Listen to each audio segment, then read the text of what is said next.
Seorang narapidana yang sedang menjalani hukuman di rumah tahanan kelas 2B Banda Aceh tewas usai menjalani serangkaian perawatan pasca ditemukan petugas dalam sel. Untuk mengetahui motif meninggalnya napi tersebut, pihak lapas dan polisi sedang melakukan penyelidikan. Seorang napi kasus narkoba bernama Rizky Ramadan ditemukan lemas terkulai dalam sel yang dihuninya di rutan kelas 2B Banda Aceh di Desa Kaju, Kecamatan Baitusalam, Kabupaten Aceh Besar. Penemuan napi itu bermula saat petugas rutan melakukan patroli rutin dalam blok yang dihuni para narapidana. Petugas menemukan Rizky terduduk lemas dan tidak sadarkan diri. Awalnya Rizky sempat mendapatkan perawatan di klinik rutan, namun kondisinya semakin lemas. Lalu petugas merujuk ke Rumah Sakit Umum Zainal Abidin Banda Aceh untuk penanganan lebih lanjut, namun nyawa Rizky tak tertolong. Yang pertama adalah yang bersangkutan meninggal dikarenakan bunuh diri, digantung diri.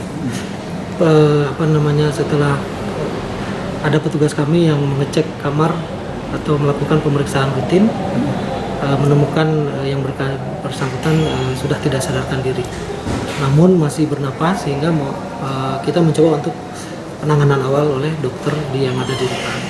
Karena kondisinya sudah tidak memungkinkan lagi, maksudnya memang harus kita bawa untuk penanganan lanjutan, makanya kita bawa ke rumah sakit. Rumah sakit. Nah, di rumah sakit itulah meninggal. Artinya almarhum meninggal setelah sempat menjalani perawatan. Betul.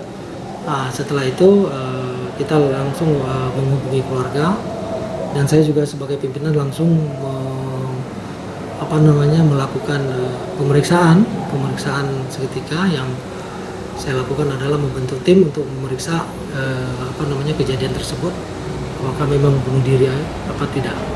Hingga saat ini kasus kematian narapidana di rutan kelas 2B Banda Aceh ini kini telah ditangani Satuan Reserse Kriminal Polresta Banda Aceh.